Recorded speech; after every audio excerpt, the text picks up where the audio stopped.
તમારા ઘરમાં દુપટ્ટો છે, બસ તો એ જ દુપટ્ટાથી આપણે શરીર માટેના વ્યાયામ કરવાના છે, જે આખા શરીરનું સ્ટ્રેચિંગ કરશે, સાથે સાથે ગરદન, ખભા, કમર બધાને ધીરે ધીરે હલકું કરી દેશે. તો ચલો વિડીયો તરફ આગળ વધીએ. નમસ્કાર, હું છું કાનન માંકડ. ચલો સૌથી પહેલા આપણે નોર્મલ સ્ટ્રેચિંગ થી શરૂઆત કરીએ. જો હાથ છે બે બાજુ ઓઢણી ખેંચતા એ રીતે રાખવાના, બે પગ પર સરખું વજન ફોકસ કરવાનું એક બાજુ અને હોલ્ડ કરીએ 10 સેકન્ડ આ રીતે.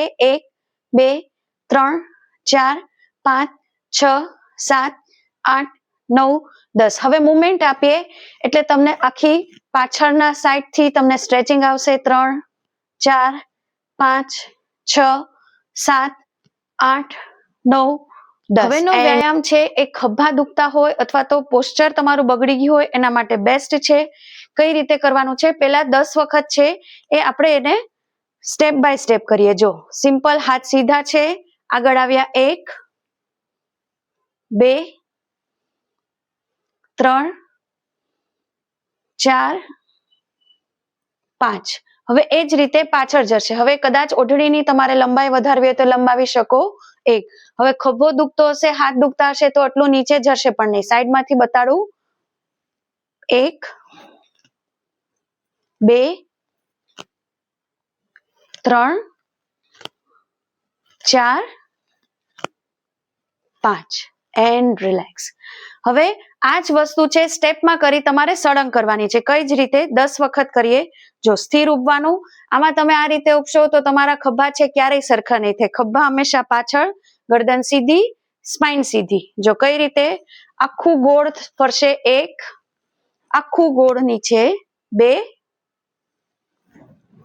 3.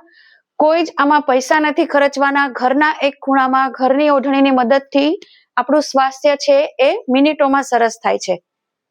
લાસ્ટ 5 4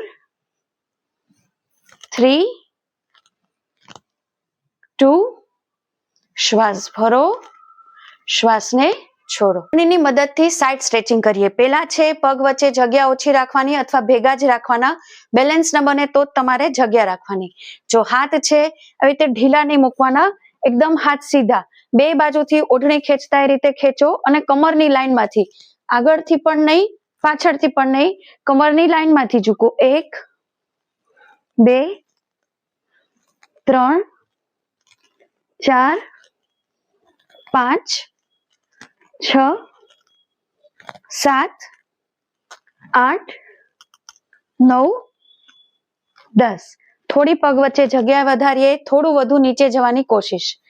1 2 3 4 5 6 7 8 9 10. શ્વાસ ભરો, શ્વાસને છોડો. હવેનો વ્યાયામ છે ખાસ કરીને અપર બોડી માટે છે. જે લોકોને બેઠાડું જોબ હોય, વધારે પડતો શરીરનો હલનચલનનો ઉપયોગ ન થતો હોય, બેઠા બેઠ છે આ બધું થોડું સ્ટીફ થઈ ગયું હોય તેના માટે છે. બાળકો છે દફતરના વજનથી ખભા આગળ આવી ગયા હોય તો પોસ્ચર સરખું કરવા માટે, ખભા દુખતા હોય, હાથ દુખતું હોય, બધા માટે એક મુવમેન્ટ છે જે ખૂબ જ ઉપયોગી છે. કઈ રીતે? જો હાથ આ રીતે પાછળ જવાનો, પાછળથી ઊંધો થયો અને આખો સીધો. હવે કદાચ હાથ દુખતો હશે, ખભો દુખતો હશે તો ધીરે ધીરે કરવાનું અથવા તો નહીં કરવાનું. જો તમે હાથ ચલાવશો, અસર થશે અપર બોડી ઉપર. નેકની નસ છે, શોલ્ડર્સની નસ છે, એના ઉપર અસર થશે. લાસ્ટ. હવે ત્યાંથી લઈ લઈએ રિવર્સ.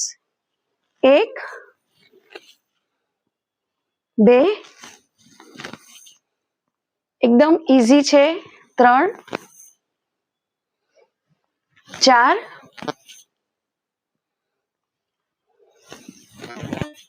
5 and relax. જો હવેનો છેલ્લો વ્યાયામ છે આપણા આખા શરીર માટે છે. કઈ રીતે કરવાનું છે? ઓઢણી છે બે પગની નીચે રાખી દેવાની. હવે કમર દુખતી હશે, આગળ વધારે નહીં ઝૂકવાનું અથવા તો ક્ષમતા મુજબ. જેને કમર દુખતી હોય કઈ રીતે કરશે?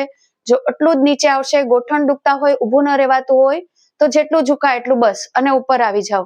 હવે આપણે 10 વખત છે પૂરી રીતે સ્વસ્થ છે, કઈ જ શરીરમાં દુખાવો નથી તેની માટે છે. કઈ રીતે કરશું? શ્વાસ ભરતા નીચે, શ્વાસ ભરતા ઉપર. શરૂઆતમાં એકદમ ધીમે ધીમે કરવાનું, પ્રેક્ટિસ થઈ જાય પછી સ્પીડ કરવાની 3 4 5 6 7 8 9 10 એન્ડ રિલેક્સ.